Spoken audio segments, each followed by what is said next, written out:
এই শ্রমিক অধিকার প্রতিষ্ঠার জন্য রাজনীতির একটা সম্পর্ক আছে। যে দেশে দুর্নীতি থাকে সেই দেশে শ্রমিকের কোনোদিন অধিকার প্রতিষ্ঠা হয় না। শ্রমিক অধিকার শুধু কাগজে কলমে থাকে, বাস্তবে কিছু হয় না। এজন্যে আমরা চিন্তা ভাবনা করে আমরা একটা শ্রমনীতি প্রণয়ন করেছি।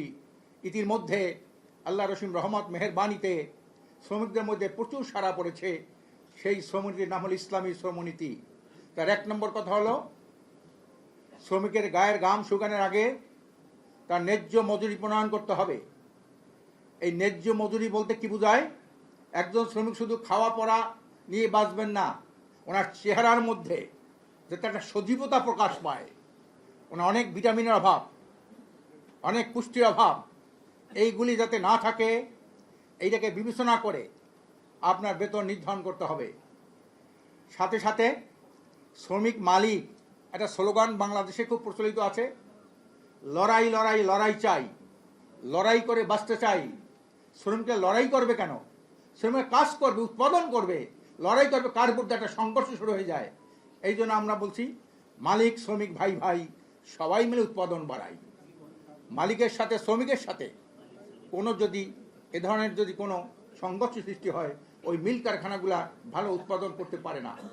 এই জন্যে মালিক সঙ্গে সুসম্পর্ক, আর সুসম্পর্ক যতই হবে তত উৎপাদন বাড়বে, আর উৎপাদন যত বাড়বে তখন একটা দেশ সমৃদ্ধ হবে, আর সমৃদ্ধ যখন হবে দেশ, তখন শ্রমিকরা শান্তিতে বসবাস করতে পারবে। এই জন্যে আমরা পরিষ্কার বলি, ইসলামী শ্রমনীতির প্রণয়ন কে ছিলেন? দুনিয়ার সর্বকালের সর্বশ্রেষ্ঠ নেতা, সর্বশ্রেষ্ঠ রাষ্ট্রনায়ক, সর্বশ্রেষ্ঠ মহামানব রসুল করিম সাল্লাল্লাহু আলাইহি সাল্লাম। উনি নিজে একজন শ্রমিক ছিলেন। কাজী অন্য যারা শ্রমনীতি প্রণয়ন করেছেন তারা কেউ কিন্তু শ্রমিক ছিলেন না, কিন্তু উনি কিন্তু শ্রমিক ছিলেন। রসুল সাল্লাম একজন রাখাল ছিলেন, একজন ছোটবেলায় একজন ব্যবসায়ী ছিলেন। কাজী উনি জানেন শ্রমিকের মর্যাদা কেমন হওয়া উচিত, শ্রমিকের আপনার দুর্ভোগ দুর্যোগ কিছু সৃষ্টি হয়, এটা উনি বলেছেন।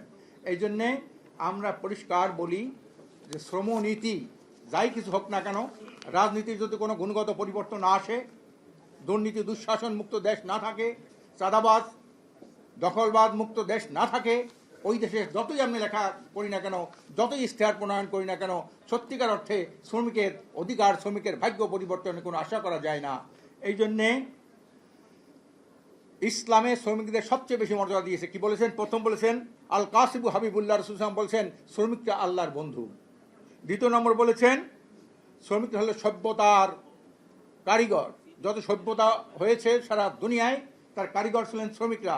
যত উন্নয়ন উৎপাদনের রূপকার, যত উৎপাদন উন্নয়ন হয়, গায়ের গাম পায়ে ফেলে, মাথায় গাম ধরিয়ে যারা উৎপাদন করে তার উৎপাদনের ন্যায্য মূল্য পায় না। গার্মেন্টস শ্রমিকের কয় টাকা বেতন দেয়? মালিকরা হাজার হাজার কোটি টাকা মালিক হয়েছে এই শ্রমিকের শ্রমের উপর ভিত্তি করে। এই শ্রমিকদের এই যে একটা বৈষম্য, এই বৈষম্য দূর হতে পারে সত্যিকার অর্থে যদি একটা আদর্শ ভিত্তিক একটি শ্রমনীতি থাকে। তারপর হলো একটা স্বীকৃতি দিতে হবে শ্রমিকরা হলো রাষ্ট্রের সর্বশ্রেষ্ঠ সন্তান। এরা উৎপাদন করে, এরা উন্নয়ন করে, এরা কৃষি ভাষা বলায়, সব কিছু এরাই করে।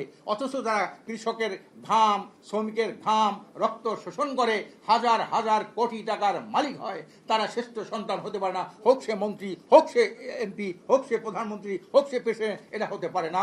শ্রমিকরা হলো রাষ্ট্রের শ্রেষ্ঠ সন্তান, এই কথার স্বীকৃতি দিতে হবে সমস্ত ইশতেহারের মধ্যে। তৃতীয় নম্বর হলো যত আন্দোলন সংগ্রাম হয়েছে, রক্ত জড়িয়েছে, স্বাধীনতা সংগ্রাম থেকে শুরু করে নব্য অভ্যুত্থান থেকে, 24-এর গণঅভ্যুত্থান থেকে, 24-এর এক রিক্সায় আমি যখন গেলাম মিছিলে, যাওয়ার পরে আপনার থেকে টাকা নেব না। কেন টাকা নেবেন না? আমি তো আপনাদের অভ্যুত্থানের পক্ষে। শ্রমিকের রিক্সার উপরে লাশ ছিল, গুলিবদ্ধ লাশ ছিল শ্রমিকের রিক্সায়। কাজে এই সব বিষয়ে তাদের কিন্তু অনেক অবদান আছে। দেশ জাতির উন্নয়নের জন্য, আন্দোলন সংগ্রামের জন্য তাদের অনেক অবদান, এটাও আমাদেরকে স্মরণে রাখতে হবে। তারপর হলো এই শ্রমিকের প্রতিষ্ঠার চ্যালেঞ্জ কি? শ্রমিক অধিকার প্রতিষ্ঠার চ্যালেঞ্জ আমাদের খুঁজে বের করতে হবে। চ্যালেঞ্জ হলো রাজনীতিতে গুণগত পরিবর্তন ছাড়া শ্রমিক অধিকার কখনো প্রতিষ্ঠিত হতে পারে না। এটা একটা বিশাল চ্যালেঞ্জ। এরপর হলো এই চ্যালেঞ্জ গ্রহণের জন্য যারা রাজনৈতিক নেতৃবৃন্দ আছেন তাদের আধ্যাত্মিক উন্নয়ন ঘটাইতে স্পিরিচুয়াল অ্যাচিভমেন্ট তাদের যদি না থাকে তো নৈতিক দায়িত্ব বোধ কর্তব্য বোধ তাদের মধ্যে সৃষ্টি হয় না। এই জন্যে সত্যিকার অর্থে শ্রমিক অধিকার যদি অমানুষ দিয়া অমানবিক আচরণ দ্বারা আপনার শ্রমিকের অধিকার প্রতিষ্ঠিত হবে না। এরপর যেটা আছে দুর্নীতিমুক্ত দেশ ছাড়া শ্রমিক অধিকার প্রতিষ্ঠিত হতে পারে না। তারপর হলো মিল ফ্যাক্টরি বন্ধ যেগুলো হয় সেগুলা আপনার খুলে দিতে হবে। বাস্তব কারণে কি কারণে বন্ধ হলো, তাদের কারণে বন্ধ হলো এটা চিহ্নিত করে তাদেরকে শাস্তির আওতায় আনতে হবে। এই ভাই এরপর অধিকার কি যে শ্রমিকরা যাতে তাদের জানমালের নিরাপত্তা নিশ্চিত হয়।